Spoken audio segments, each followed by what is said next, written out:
बंदर के मुसीबतें। एक बहुत बड़ा जंगल था। उस जंगल का महाराज था शेर। एक दिन महाराज शेर जंगल के सभी जानवरों से बातचीत करने लगा। तभी उधर पहुंचने वाली शरारती बंदर ने कहा, क्या है यार आपका प्रशासन? मेले में जाना मना करते हैं, नाचना मना करते हैं, गाने के लिए मना करते हैं, ऊपर से पेड़ के डालों को तोड़ने नहीं देते। ये कहा कि राज्य पालन है, ये बिल्कुल अच्छा नहीं है। गुस्से से आग बबूला होकर महाराज शेर गरज उठे और बोले, लगता है ये बंदर सुबह सुबह भांग पी के आया है, जो मर्जी बोल रहा है। इसे ले जाकर उस खराब कुएं में फेंककर 10 दिनों के लिए बंद कर दो और भोजन 2 दिनों में एक बार देना। महाराज के मुताबिक ही उसके दोनों के हाथ पैरों को पकड़कर कुएं में फेंक दिया बालू और सैनिक। 10 दिनों के बाद बंदर को कुएं में से निकाल के छोड़ दिया गया। कुएं में से निकलने वाला बंदर शेर की शाबाशी पाने के लिए शेर की राज्य पालन ऐसे ही बना रहे, उनका प्रशासन ऐसा ही रहे, बोलते हुए पूरे जंगल में घूम रहा था। फिर से बंदर को भालू और सैनिकों ने कुएं में फेंक दिया।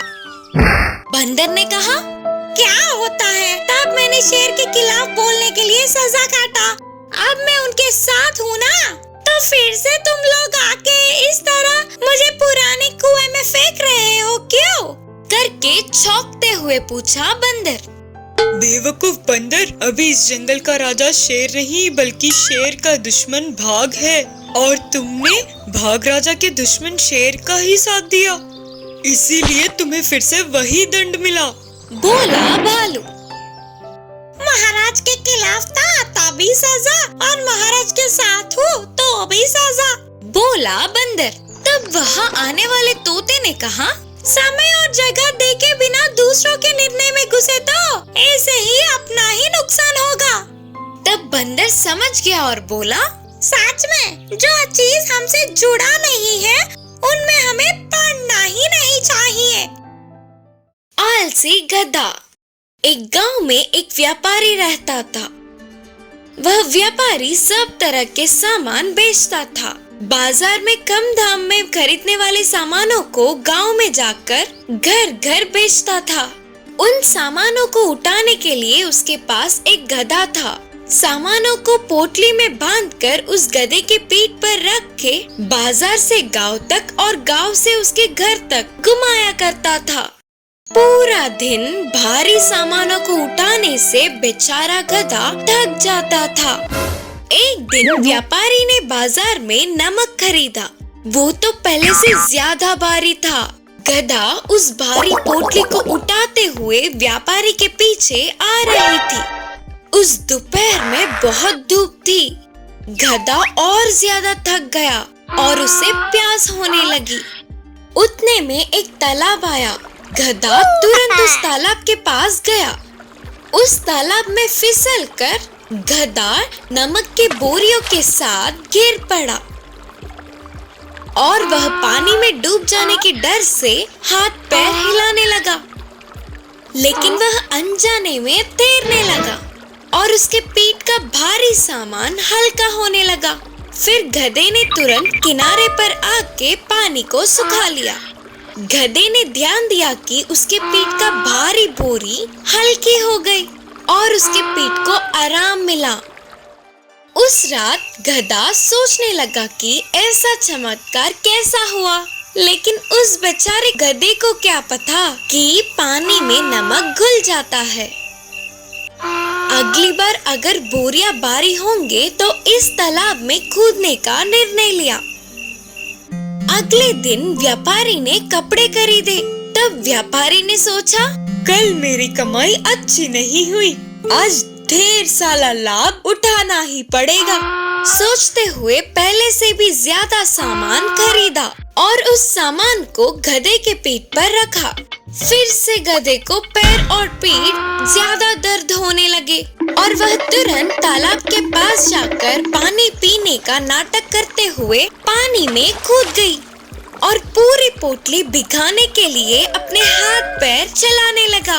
लेकिन हल्का ना होकर और ज्यादा भारी हो गया और गधे को तो पता भी नहीं था कि वो नमक नहीं बल्कि कपड़े थे। अब पोटली भारी होने के वजह से गधा डूबने लगा।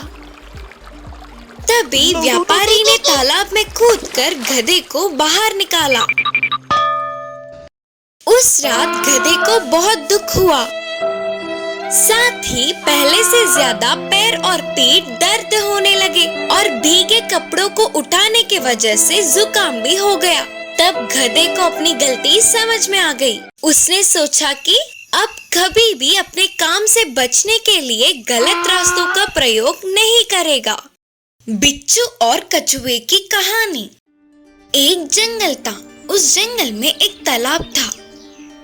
उस तालाब के किनारे एक बिच्छू और उसी तालाब में एक कछुआ रहते थे। एक दिन बिच्छू को पानी में घूमने की इच्छा जागी, लेकिन बिच्छू को तैरना नहीं आता था। इससे कछुआ दिखा तो उससे बिच्छू ने कहा, कछुए मामू, मुझे अपनी पीठ पे बिठाकर थोड़ी देर पानी में इधर उधर घुमाओ ना। तब कछुए ने दया दिखाकर कहा, उसमें क्या है रे, आजा। बोलते हुए अपनी पीठ पर बिठाया तो ऐसे कछुआ पूरे तालाब में इस कोने से उस कोने से घुमा रही थी। लेकिन बिच्छू तो ऐसे खाली पीली बैठ नहीं पाई। इस कछुए की पीठ तो बहुत मजबूत होती है ना, लेकिन मैं अगर इसे डंक मारूंगा तो इसे फर्क पड़ेगा कि नहीं करके बिच्छू को संदेह आया तो तुरंत कछुए को डंक मारने लगी। बेचारी कछुए को बहुत दर्द हुआ और वो दर्द बर्दाश्त ना कर पाते हुए बोली, दामाद जी, आपने ऐसा क्यों डंक मारा?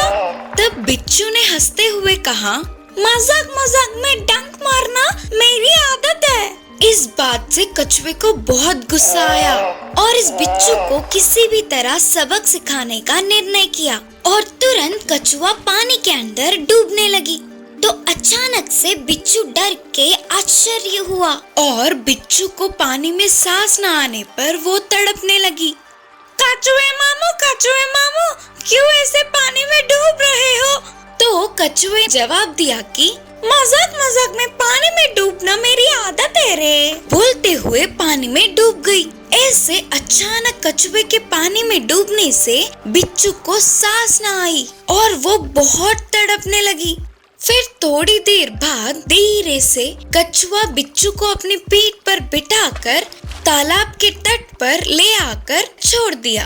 तब कछुए ने बिच्छू से कहा, देखा, तेरी मजाक तुझ पर ही उल्टी पड़ गई। तूने मुझे कितना दुख दिया, इसीलिए तुझे एक अच्छी सबक सिखाने के लिए मुझे ये करना पड़ा करके बोली। तो बिच्छू ने कहा, मुझे माफ कर दो कछुए मामू, मैंने आपको बेकार में ही दर्द दिया करके बोली। ऐसे इस प्रकार कछुए ने बिच्छू को एक अच्छी पाठ पढ़ाकर सबक सिखाया। बुद्धिमान बकरी। एक गांव में एक व्यक्ति रहता था। उस व्यक्ति के पास एक बकरियों का झुंड था। वह रोज उन्हें घास चराने के लिए गांव के कोने में ले जाता था। उस गांव के पास ही बहुत बड़ा जंगल था। उन बकरियों के झुंड में एक छोटी सी बकरी थी। उम्र में छोटे होने पर भी बुद्धि में बड़ों के समान थी। एक दिन मालिक ने बकरियों को घास चराने ले गए। तब उसमें से छोटी सी बकरी वहां से कूदते हुए अपने झुंड से बिछड़कर जंगल की तरफ चली गई। अपनी गलती समझकर वापस आ रही थी तो उसे भाग सामने दिखा। भाग को देखते ही बकरी डर से कांपने लगी। कैसे भी हिम्मत जुटाकर भाग के सामने खड़ी हो गई। भाग बकरी के ऊपर कूदने ही वाला था कि भाग राजा, एक मिनट रुकिए, मैं आपको 3 सच बोलूंगी। अगर आप उन्हें सच मानते हो तो आपको मुझे छोड़ना होगा। बकरी की बातें पसंद आने पर ठीक है, बोलो। फिर बकरी ने कहा, आप अपने बाकी के भागों से आज मुझे एक बकरी दिखी, पर मैंने उसे बिना कुछ किए छोड़ दिया। बोलकर बोलने पर वे नहीं मानेंगे, ये सही है ना? हाँ, सही है। वैसे ही मैं अपनी बकरियों के झुंड को मुझे एक बाघ दिखा, पर उसने मुझे छोड़ दिया। बोलने पर वे भी नहीं मानेंगे, ये भी सही है ना? बाघ ने हाँ करते हुए अपना सिर हिलाया। अब तीसरा सच, बहुत देर से मैं आपके सामने खड़ी हूँ, पर फिर भी आप मुझे मारने के बजाय मुझसे बात कर रहे हो। इसका मतलब आपको भूख नहीं है, ये भी सच है ना? बोली बकरी। उतनी छोटी सी बकरी उसके सामने खड़े होकर उतनी हिम्मत से बात करना देख बाघ को अच्छा लगा। हाँ, सच है, तुम बहुत बुद्धिमान हो, तुम्हें छोड़ रहा हूँ, जाओ। तुरंत छोटी बकरी झट से वहाँ से फरार हो गई।